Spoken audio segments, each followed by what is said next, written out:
I got a message this morning that Fred died. So, yeah, so he didn't make it, and cancer got him finally. Gold Rush has buried 6 of its own cast members. Some deaths came suddenly, taking fans by surprise in the middle of a season. Others followed years of struggle that the cameras never showed the fans. So what really happened to the Gold Rush cast members the world lost too soon? I lost a dad and you lost a grandpa, all at the same time. It's a good life we've had and the number of years we've had it. You know? Yeah. Death finally hits you. It's sort of a new thing for me. I'm not too used to this, but we both knew, Parker, it was going to have to come to an end sometime. And why do some of these deaths still raise more questions than answers? Join us as we look back at the Gold Rush cast members who passed away. Terrence Woods, Jr. Not every loss related to Gold Rush has a body, a coroner's report, or an ending. In October 2018, Terrence Woods, a 27-year-old production assistant, was working on a Gold Rush spin-off crew at the Penman Mine, a remote abandoned claim deep in Idaho's Nez Perce Clearwater National Forest, near the ghost town of Oro Grande.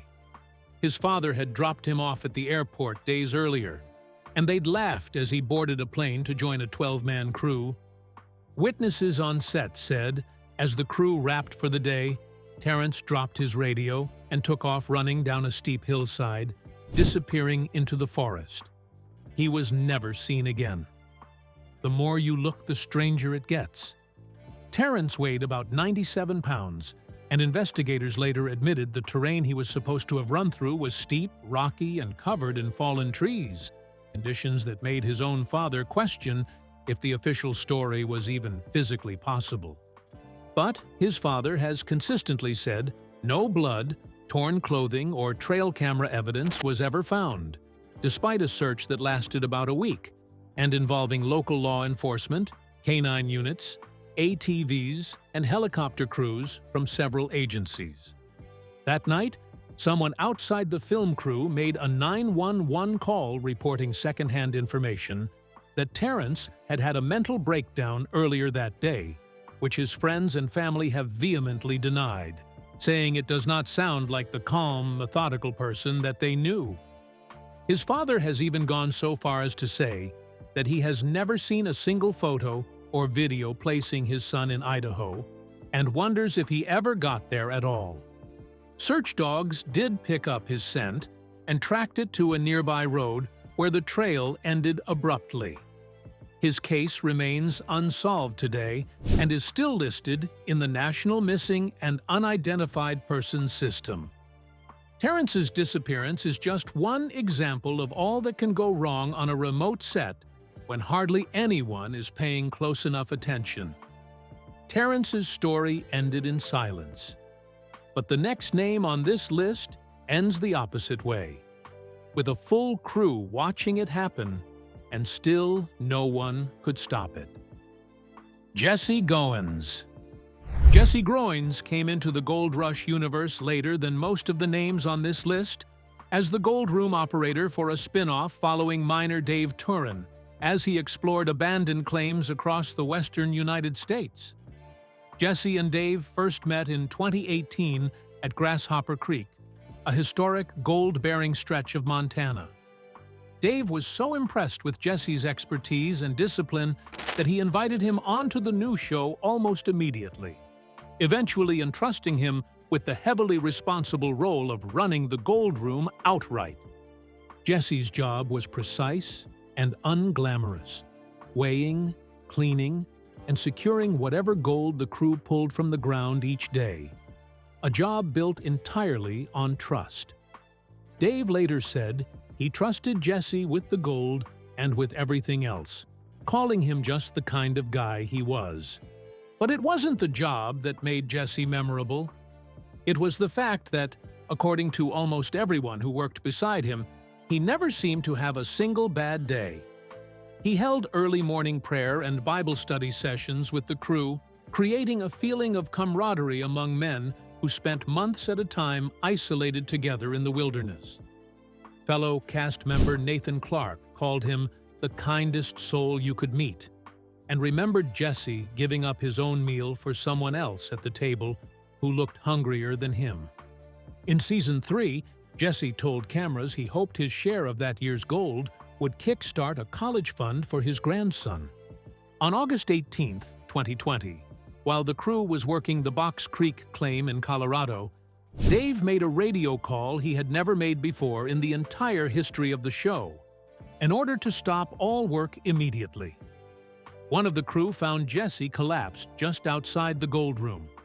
According to reports, Dave was the first person to reach Jesse, and he attempted to revive him himself before an on-site medic carried on CPR until an ambulance arrived. But Jesse could not be revived. He was pronounced dead at the hospital shortly after, at 60 years old. Jesse was survived by his wife, Renda, and his brother Larry, who posted an emotional tribute online in the days after his death. In tribute, the team called the rest of the season Jesse's season, gave his full share of the gold to his widow and family, and dedicated an episode titled Good Man Down to his memory. They also set up a verified fundraiser to support Renda after his sudden passing. The following story doesn't have that kind of resolution, and it may be the hardest to sit with on this list. Earl Foster. Before Parker Schnabel ever touched a sluice box, and before Todd Hoffman's crew ever set foot in Alaska, there was a man who owned the ground that made the entire Gold Rush show possible. Earl Foster held the lease to the claim on Porcupine Creek, the same patch of ground 6 broke men from Sandy, Oregon, gambled everything on in the show's very first season. Earl wasn't a miner by trade. He spent his working life in marine and airway communications, holding one of the very first-class telegraph licenses ever issued in Alaska. He served as a radio operator during World War II in campaigns in New Guinea and Okinawa, and later worked at RCA's Marine KPH station in California. An inventor, artist, and writer when he came home, he later became a certified gemologist and developed Susitna Landing and Deshka Landing in the Willow area to open up recreational fishing access there. A longtime member of a Tulsa Masonic Lodge, he belonged to the Gold Prospectors Association of America and the Alaska Miners Association, and was a registered member of the Cherokee Nation. It was almost by accident that he became the reason a struggling crew of Oregon men had any place to dig at all. But Earl remained unlikable, and his next move would change the entire franchise forever. The Hoffmans pulled 14.5 ounces of gold from Porcupine Creek that first season, owing Earl a percentage of the take from the lease, around $2,100. Disappointed at how little gold the crew had managed to bring up, and after the Hoffmans missed a lease payment during the off-season, Earl sold the claim in secret to a rival miner who already knew both the land and the family working it. It was a betrayal disguised as a business decision, and it blindsided a family who thought they still had a claim to work. Earl died on April 23, 2013, at 86 years old, from a disease called cardiac amyloidosis, which slowly hardens the heart from the inside until it simply stops working. His obituary said he still got a kick out of strangers recognizing him from the show, a small joy near the end of a long, quiet life, spent mostly out of any spotlight. Overall, he was only in a handful of episodes, but without him, there is no Gold Rush whatsoever. And the man he secretly sold that lease to not only took his land, he became one of the most hated figures the show has ever produced, before ending up somewhere almost nobody watching him arrive could have seen coming. Dakota Fred Hurt. Gold Rush found its first real villain when Dakota Fred rolled into Porcupine Creek during the show's second season, having quietly bought out Earl's lease from the Hoffman crew.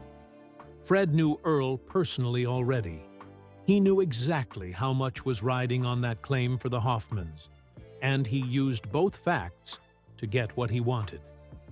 The Hoffmans missed a lease payment, and once Fred became the owner, he was not obligated to honor the existing lease, so he gave the family 48 hours to leave the land. Fred later said the takeover had been, in fact, a fairly amicable sale between two men who understood each other. The on-screen drama considerably heightened for television. The thing most viewers never knew was that Fred was no stranger to hard labor.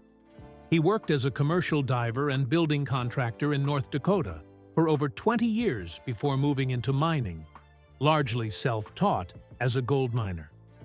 In his fourth and final season with the flagship show, he mined Alaska's Calhoun Creek before leaving over a pay dispute with Discovery. He reportedly drew a hard line over what he would accept as a working miner and what he would expect to be paid as a performer. But Fred wasn't gone for long.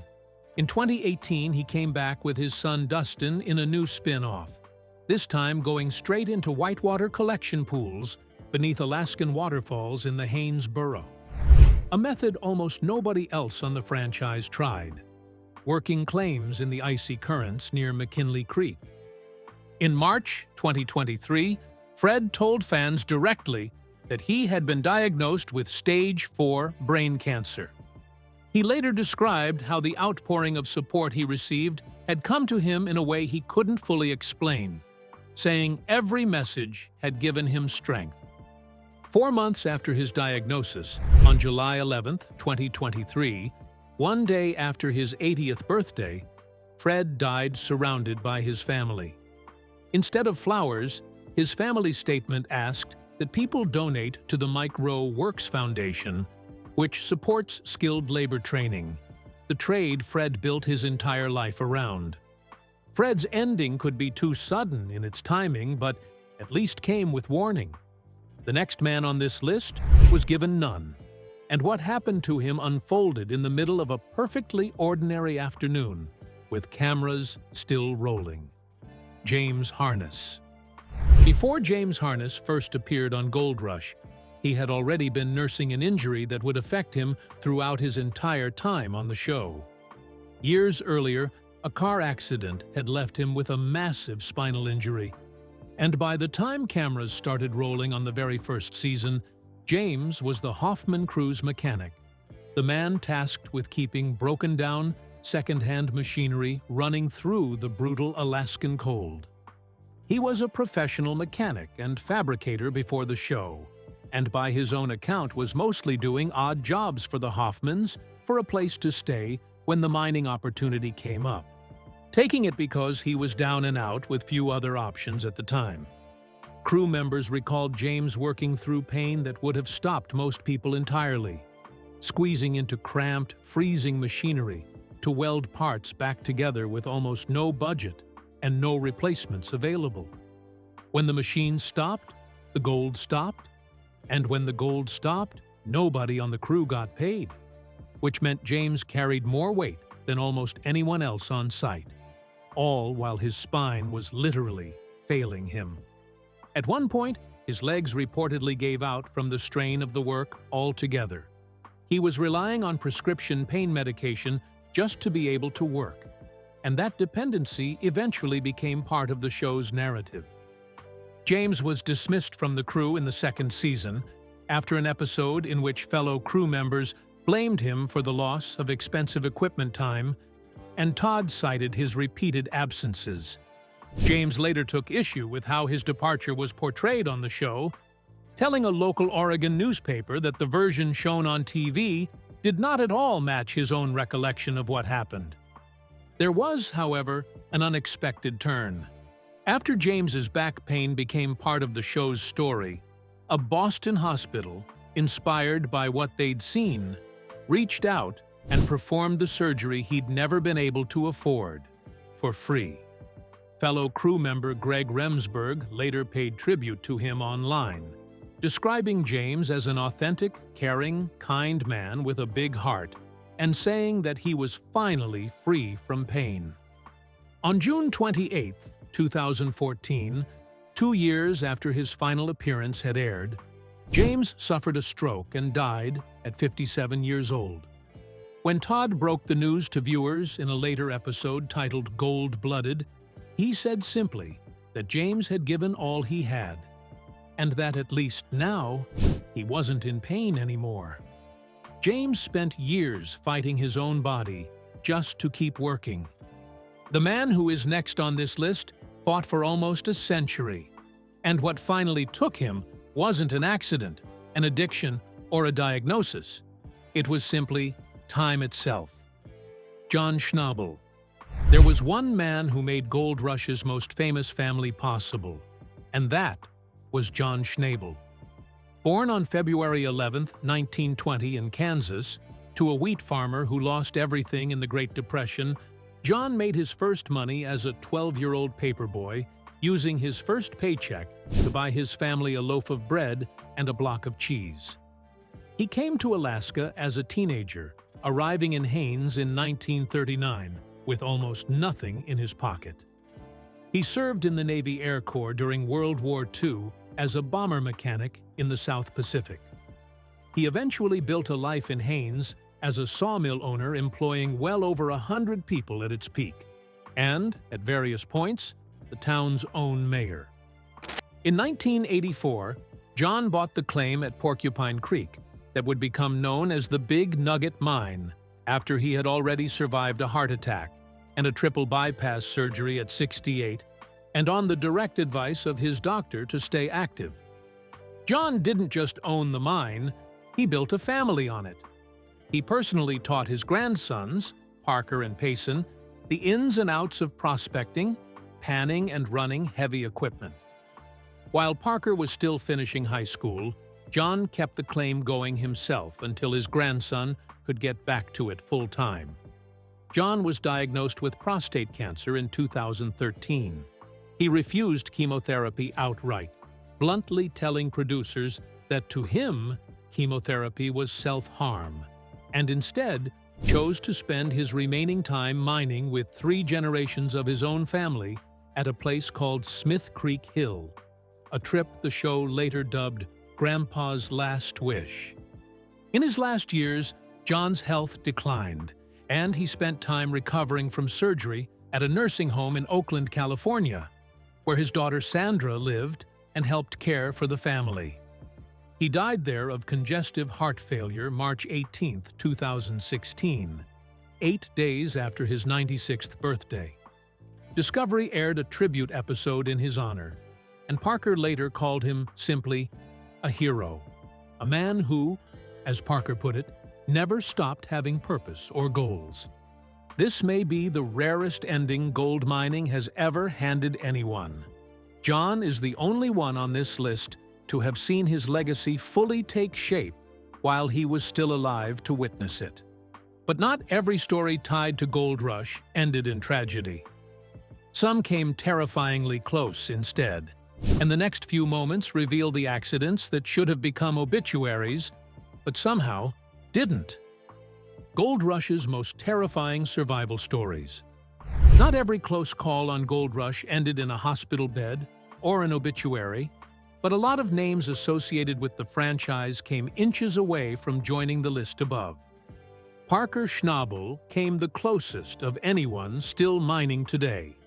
While shooting Gold Rush, Parker's Trail in Papua New Guinea, Parker and his crew, wilderness guide Carla Ann Charlton, medic Fred Lewis, and cameraman Sam Brown, were assisting a local family in removing a landslide from their gold vein, using a rudimentary reservoir dam to wash the rocks away. The dam failed without warning, and the rushing water knocked Parker off his feet and down a muddy, rock-strewn crevasse, his own body camera capturing the chaos of sky, mud, and flailing limbs as he fell. He forced himself to wedge against something solid long enough for Lewis and Brown to reach him and pull him free, choking on water and mud, his fingers swelling and going numb from the impact. Parker's longtime mechanic, Mitch Blaschke, had his own scare closer to home. Between mining jobs in Season 9, Mitch and Parker went out on a jet boat together, and the outing ended in a serious crash that left Mitch with a broken arm and briefly put his ability to work, and his season in doubt. He recovered in time to get back to the site before the end of the season. Dustin Hurt, who took over the family mining business from his father Fred, also had his own brush with death under the water. Dustin fell into the dredge while diving in the punishing currents of McKinley Creek for Gold Rush, whitewater in 2020, and was almost swept over a 50-foot waterfall, but was saved by a safety line his crew had rigged moments before. That same show has produced 2 more documented near misses years apart. Diver Carlos Miner was badly burned in Season 2's Burned Alive when the hot water system feeding his dive suit malfunctioned underwater, leading to an emergency extraction and keeping him out of the water, while Dustin redesigned the equipment's safety controls before allowing him back in the water. In Season 9, crew member Wes Richardson fell out of an airboat into a 36-degree river during a resupply run and went missing long enough that Dustin feared the worst and launched a rescue effort to pull him out before hypothermia could set in. Which of these losses hit you hardest? And do you think the show has done enough to honor the people it has lost? Share your thoughts with us in the comment section. Remember to like, share, and subscribe for more. Also, click the next video showing on your screen. You will enjoy it.